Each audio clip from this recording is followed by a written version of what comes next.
Eu quero falar sobre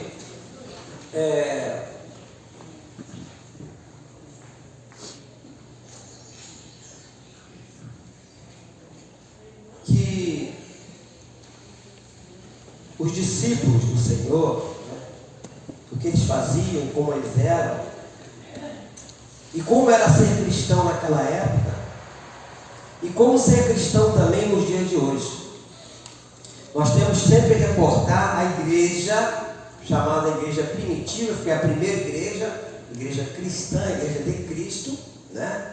Como é que eles viviam diante das perseguições, diante de todos os problemas que eles enfrentaram, e nós também nos dias de hoje. Uns mais, outros menos. Graças a Deus, vivemos num país que até então tem nos dado liberdade de cultuarmos o nosso Deus, o Deus que nós confessamos. Mas há lugares hoje que não podem fazer isso. E nós sabemos, falamos a respeito da igreja perseguida, em muitos países aí, que o evangelho não pode ser pregado, né? Alguns são perseguidos mesmo, presos, torturados, até mortos. Mas até então Deus tem nos dado o privilégio de nós estarmos aqui na casa do Senhor. Eu peço que você fique de pé mais uma vez, abra sua Bíblia no livro de Atos dos Apóstolos, capítulo 11, no versículo 19. Quando os discípulos são chamados de cristãos, primeira vez que eles foram chamados de cristãos. Isso logo depois, lá atrás você vê o dia de Pentecostes, descer do Espírito Santo e tal, eles estavam testemunhando de Jesus. Atos capítulo 11, versículo 19, diz assim: então os que foram dispersos por causa da tribulação que sobreveio a Estevão se espalharam até a Fenícia, Chipre e Antioquia, não anunciando a ninguém a palavra, senão somente aos judeus. Alguns deles, porém, que eram de Chipre e de Cirene, que foram até Antioquia, falavam também aos gregos, anunciando-lhes o evangelho do Senhor Jesus. A mão do Senhor estava com eles, e muitos, crendo, se converteram ao Senhor. A notícia a respeito dele chegou aos ouvidos da igreja que estava em Jerusalém, e enviaram Barnabé até Antioquia. Tendo ele chegado e vendo a graça de Deus, alegrou-se e exortava a todos a que, com firmeza de coração, permanecessem no Senhor, porque era homem bom, cheio do Espírito Santo e de fé, e muita gente se unia ao Senhor. E partiu Barnabé para Tarso à procura de Saulo. Tendo encontrado, levou-o para Antioquia, e por todo um ano se reuniram naquela igreja, ensinaram numerosa multidão. Em Antioquia foram os discípulos pela primeira vez chamados de cristãos. Querido Deus, eu te louvo e te bendigo pela tua palavra. Palavra esta, ó Deus, por si só já é abençoadora, e nós aqui estamos para ouvir, para aprender do Senhor. Fale aos nossos corações. Me coloco, ó Deus, mais uma vez nessa brecha, pedindo a tua ajuda, que eu não acrescente nada, não tire nada do que está escrito aqui, ó Deus. Mas tudo que eu falar e fizer, seja para a honra e glória do nome santo do nosso Senhor Jesus Cristo. Que todos amém? Amém. Podem sentar.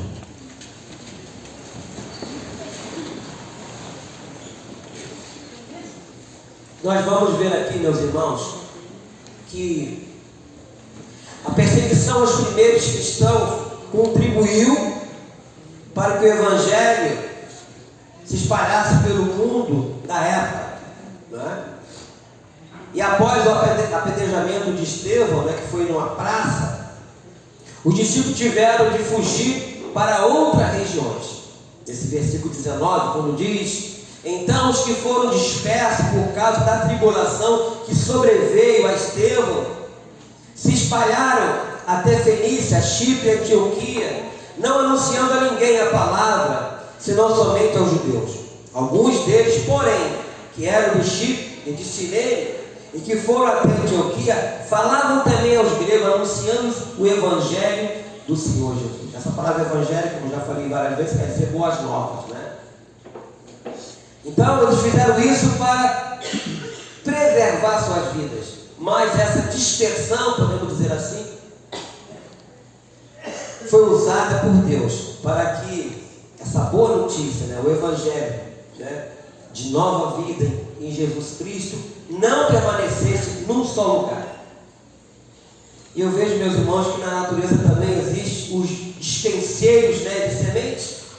Aí você vê os morcegos, os elefantes, que é uma estratégia também de Deus, ao dispensar as sementes, né? Os pássaros também fazem isso, vai nas suas fezes para outros lugares, e ali aquela semente germina naquele outro lugar, já nasce uma outra planta, cresce, e assim é o ciclo da vida, né? O ecossistema funciona da forma que Deus estabeleceu.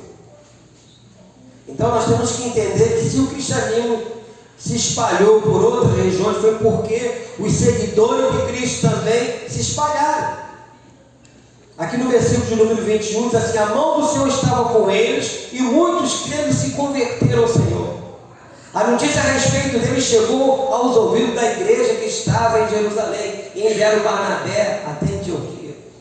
Talvez alguém poderia dizer assim: mas por que Deus permitiu que a igreja fosse perseguida?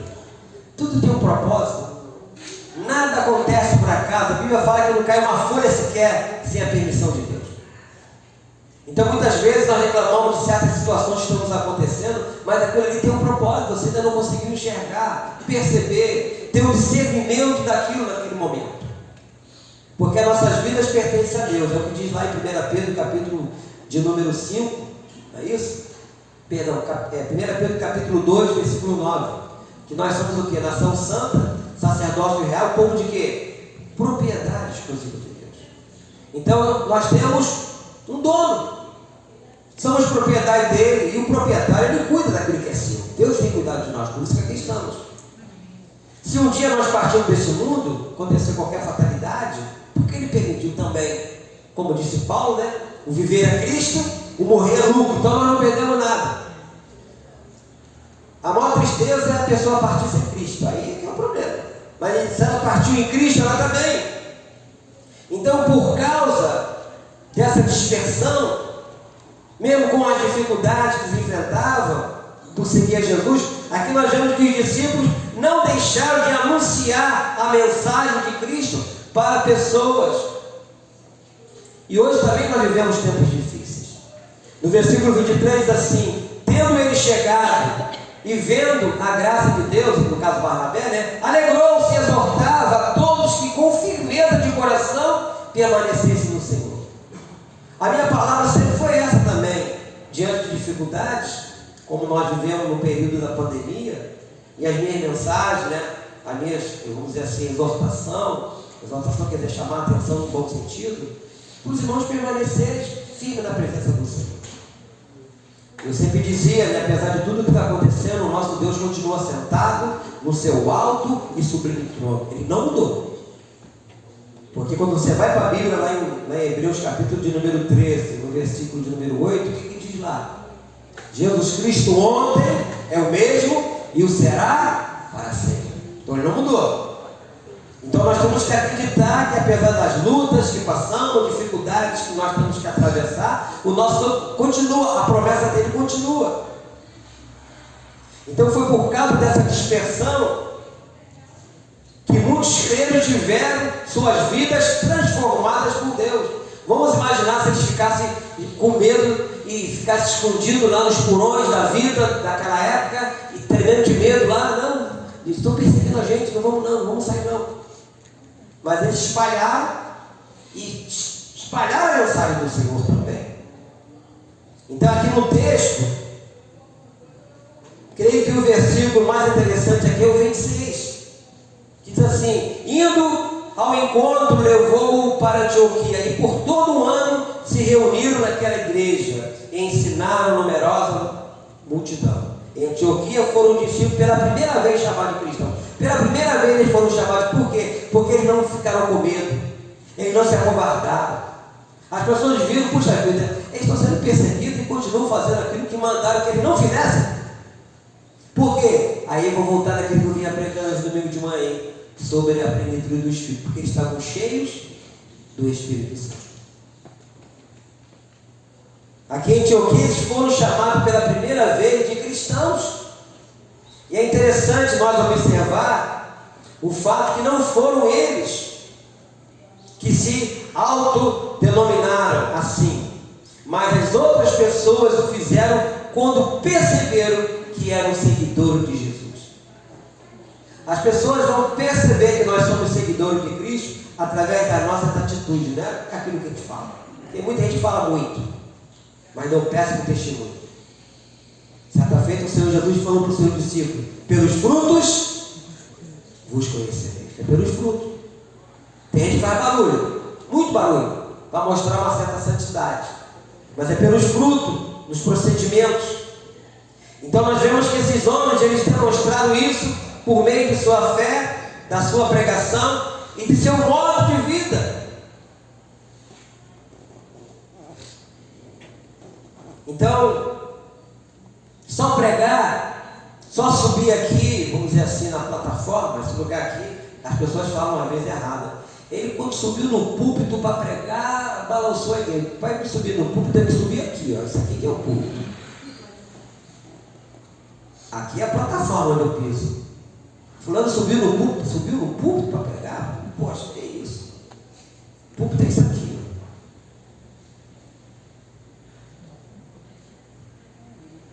Então, é demonstrar com as suas atitudes. E eu pergunto, será que nós hoje podemos ser chamados de cristãos pelo nosso viver diário? Porque as pessoas percebem, meus irmãos, que somos discípulos de Jesus Cristo, observando nossas atitudes. São perguntas como essa que devemos fazer ao lermos esse texto.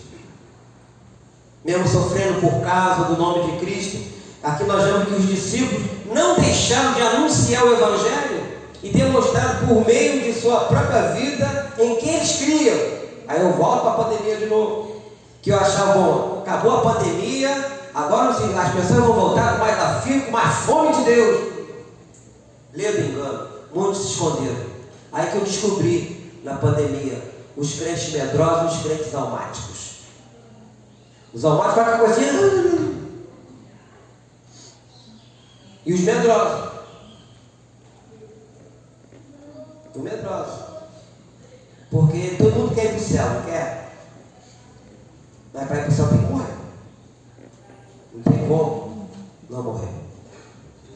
Só vai para o céu se você morrer e morrer em Cristo.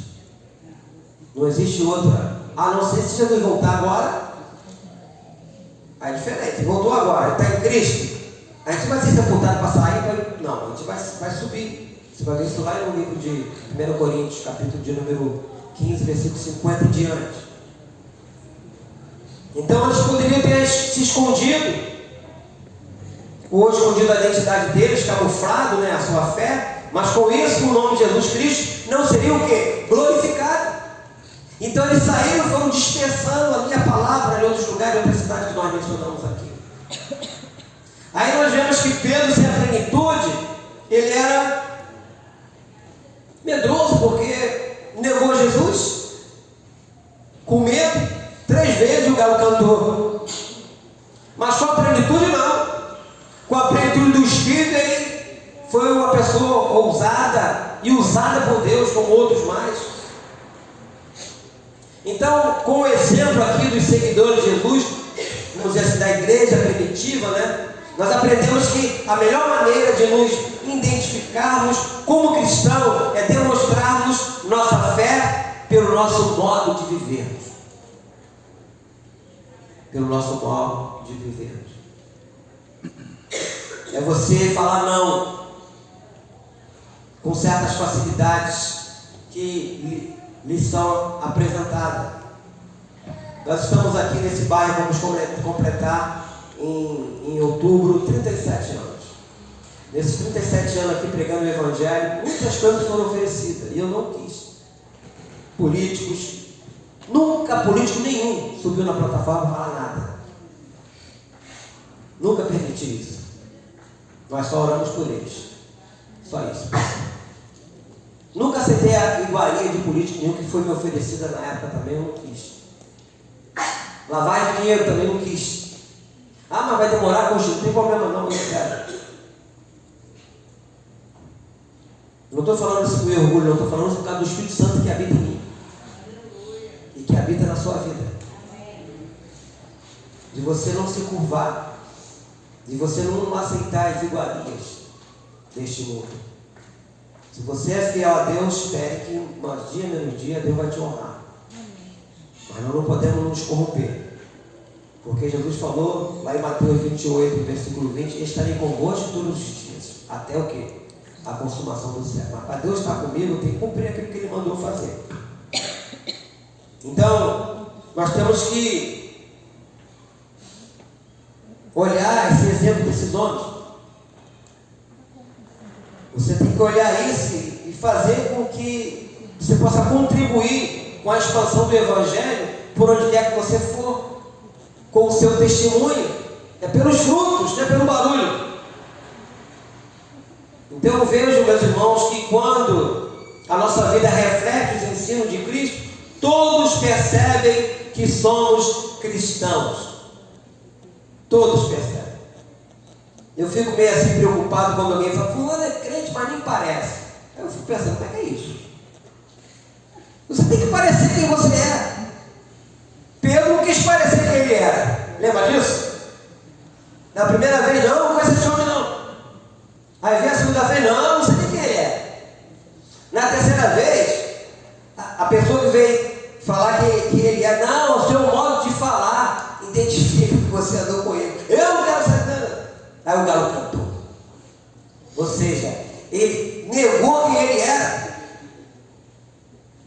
Ele negou quem ele parecia. Ele já, a maneira dele falar parecia que ele era de Jesus, mas ele não quis aceitar isso, ele não quis ter esse rótulo. Aí o galo canta. Aí quando o galo cantou, a ficha caiu. Jesus havia dito a ele, antes que o galo cante, vai me negar 3 vezes. Porque ele falou, não Senhor, nada disso vamos deixar que te aconteça, por ti daremos a nossa própria vida. Tudo de boca para fora, como muitos tem por aí. Porque na hora da prova, a Bíblia fala que os aprovados vão herdar o reino do céu. Os aprovados, não existe jeitinho brasileiro, é cortar atalho, é os aprovados. Os aprovados têm que passar pela prova. Aqui nós vemos que eles foram perseguidos, mas nem por isso deixaram de pregar o evangelho, espalharam. Eu acredito que tudo isso foi já o plano de Deus, espalhado para um lado, para o outro. E o evangelho foi anunciado no versículo 26, quando fala, tendo encontrado no caso Barnabé, levou-os para Antioquia e por todo um ano se reuniram naquela igreja e ensinaram numerosa multidão. Em Antioquia foram discípulos pela primeira vez chamados de cristãos, porque até então não haviam sido chamados de cristãos. Por que eles foram chamados de cristãos? Pela maneira de falar, pela maneira de viver, pelo seu testemunho. O testemunho deles refletia aquilo que eles falavam de Jesus. Voltam comigo aqui no livro de Mateus, queridos. Mateus capítulo 5.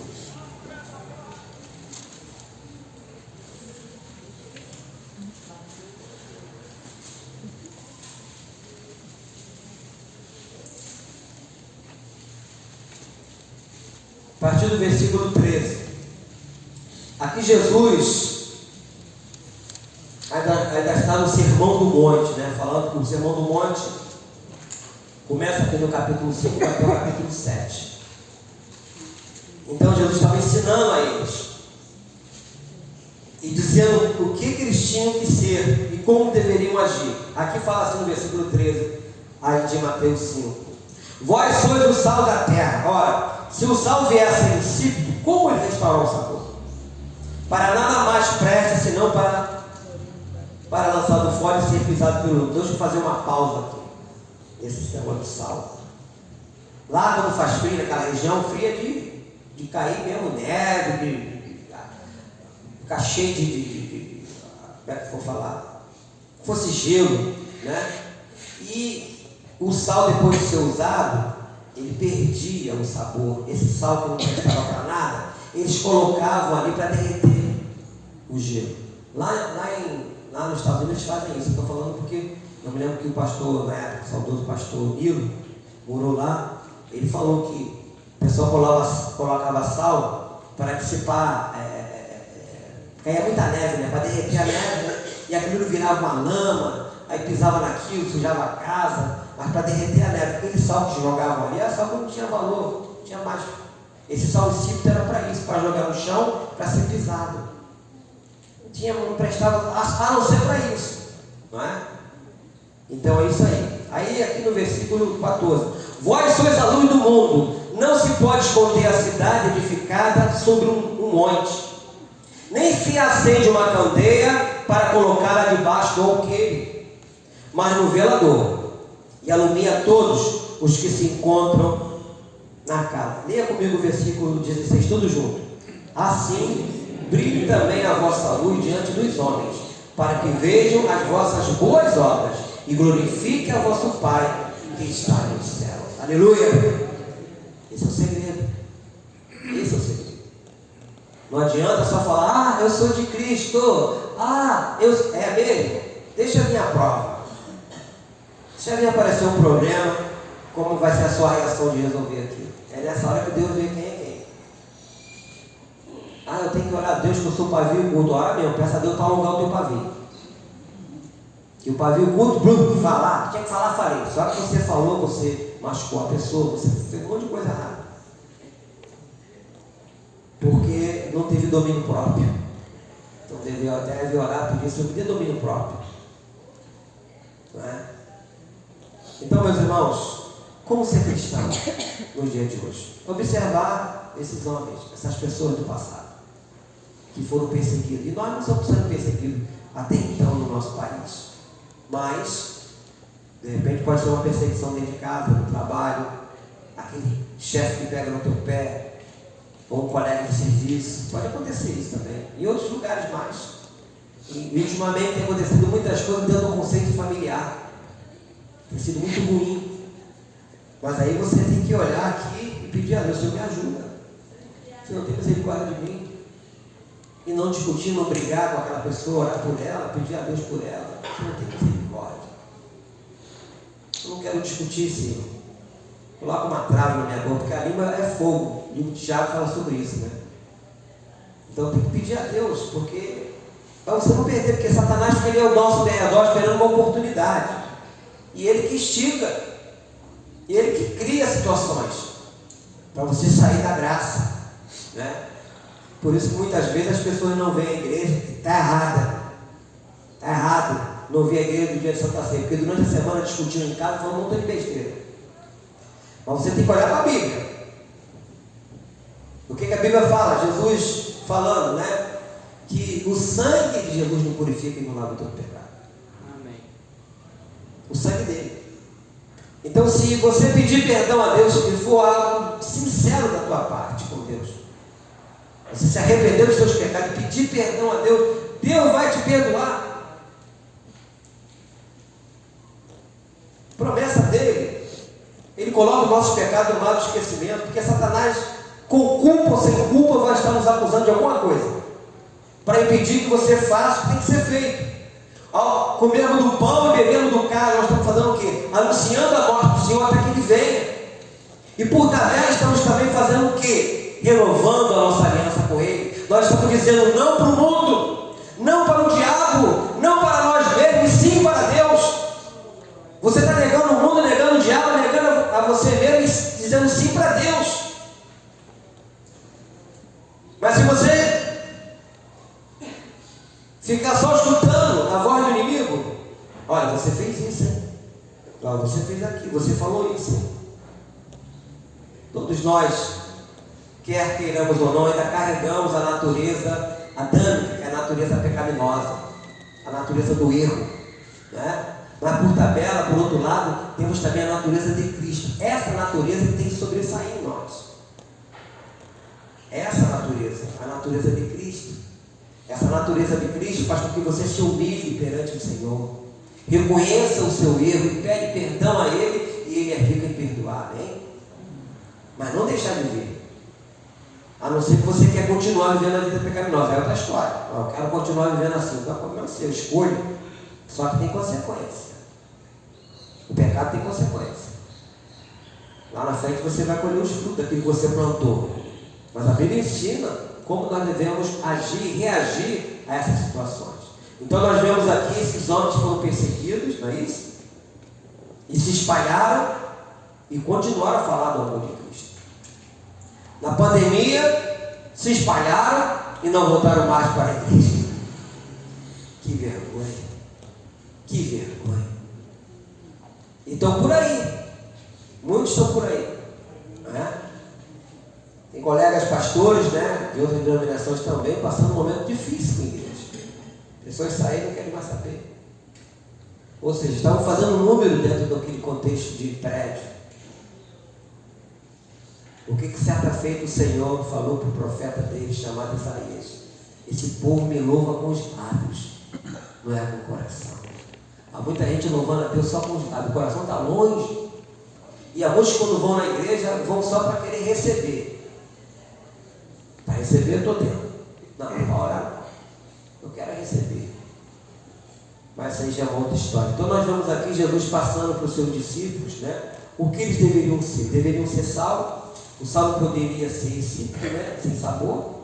É igual a comida, né? Você pode fazer a melhor comida, botar o melhor tempero. Não bota sal. Você vai sentir, a comida está insossa.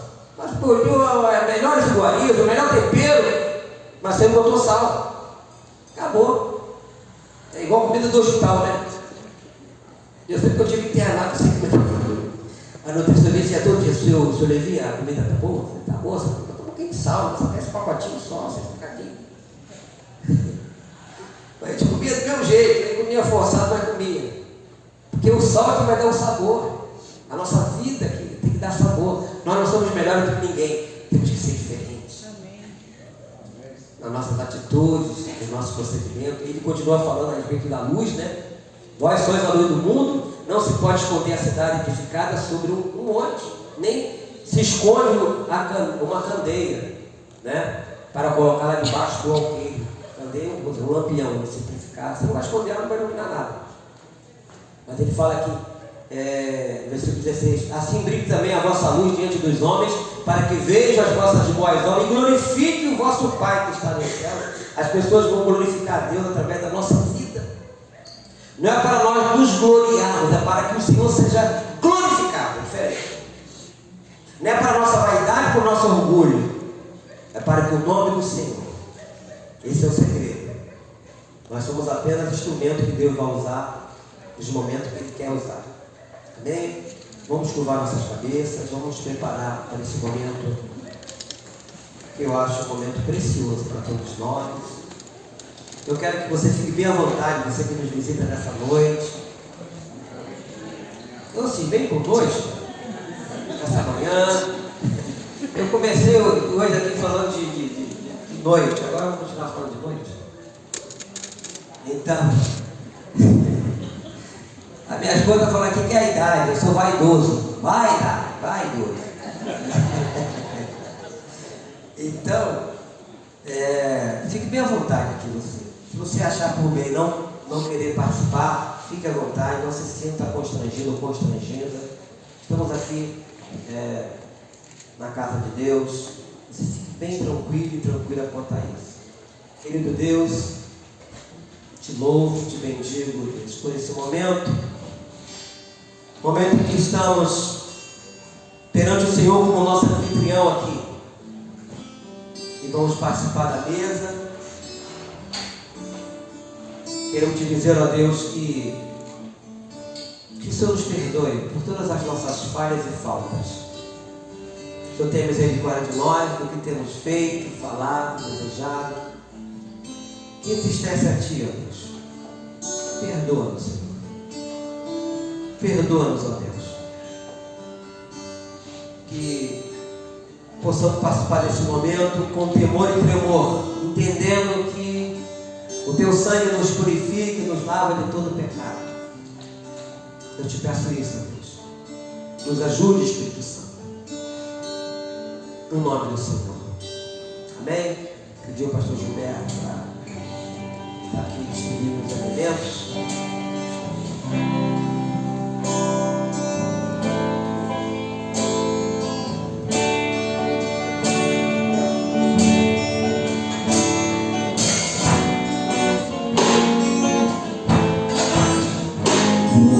Come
E logo depois eu peço que o pastor Gilberto vai estar orando pelo pão.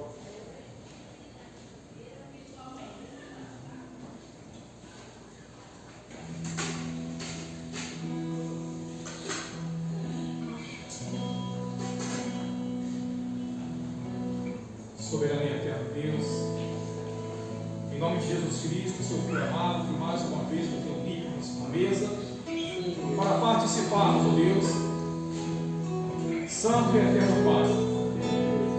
Fazemos isso com alegria, por tudo que Jesus fez por nós, pelo teu imenso amor, entregando Jesus na cruz do Calvário para morrer a nossa morte. Amém. Para que nós tivéssemos vida eterna contigo. Por isso, neste momento, ó Deus, nós te pedimos perdão pelos nossos pecados que temos cometido diante de ti. Neste momento, nos examinamos, ó Deus, e queremos participar dignamente desse momento tão importante, para proclamarmos a vitória de Cristo sobre a morte, sobre o pecado e sobre Satanás. Santo e eterno Pai, muito obrigado pelo privilégio que temos nesta manhã de participarmos da mesa, de lembrarmos, ó Deus, toda a humilhação, toda a dor que Jesus sentiu na cruz do Calvário, levando o peso dos nossos pecados. Muito obrigado, Pai. Obrigado, Deus. Por tudo isso, Deus amado, nós consagramos este pão a Ti e o abençoamos em nome do Pai, em nome do Filho e em nome do Espírito Santo. E todos que creem, digam amém. Amém. Comidem todos.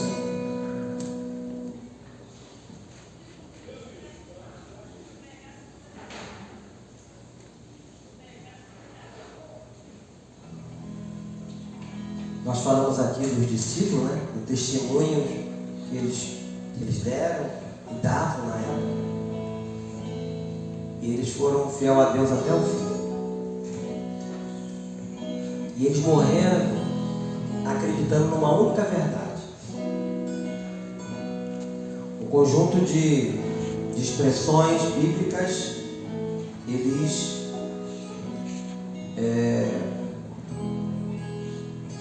falaram isso, né? Que é o chamado credo apostólico. O que quer dizer credo apostólico? Aquilo que os apóstolos criam.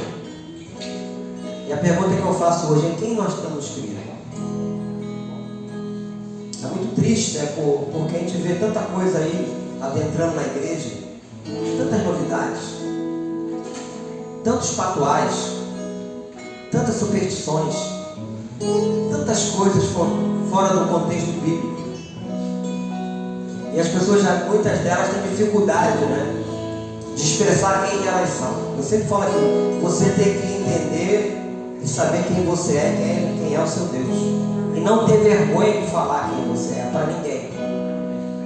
Certa feita, nosso Senhor Jesus disse o seguinte: aquele que me negar diante dos homens, eu o quê? O negarei diante do Pai.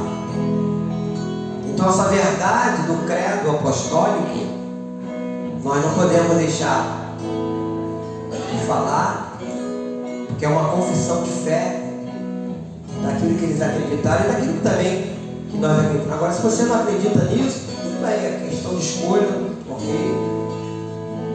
Então você pode repetir comigo. Vai botar ali na tela ali o credo apostólico, coloca ali. Já está? Vamos lá.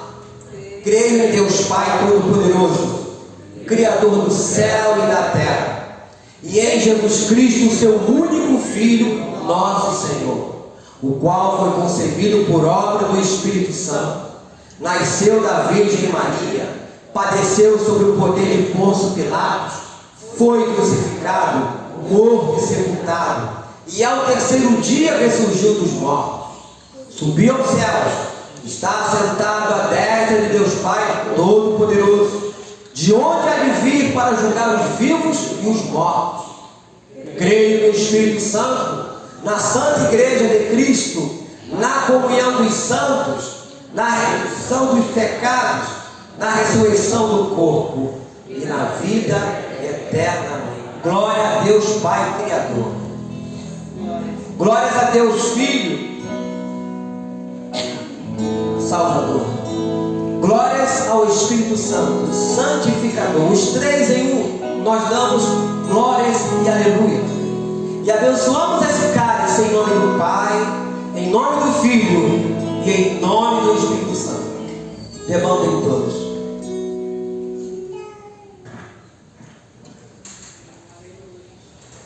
Glória a Deus. Diga graças a Deus. Vamos ficar de pé.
Louvado seja o nome do Senhor. Pediu o pastor Gilberto para a palavra final, bênção pastoral. Eu queria cumprimentar você lá na saída. Amém?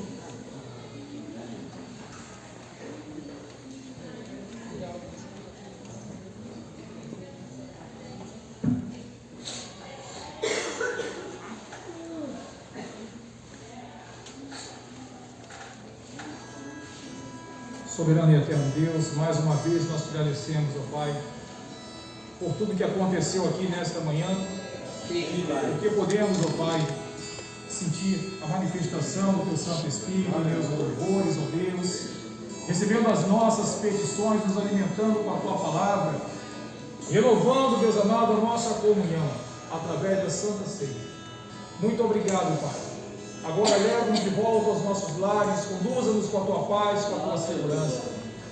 Possamos ter um final de manhã e uma tarde, Deus, na Tua presença, abençoado pelo Senhor.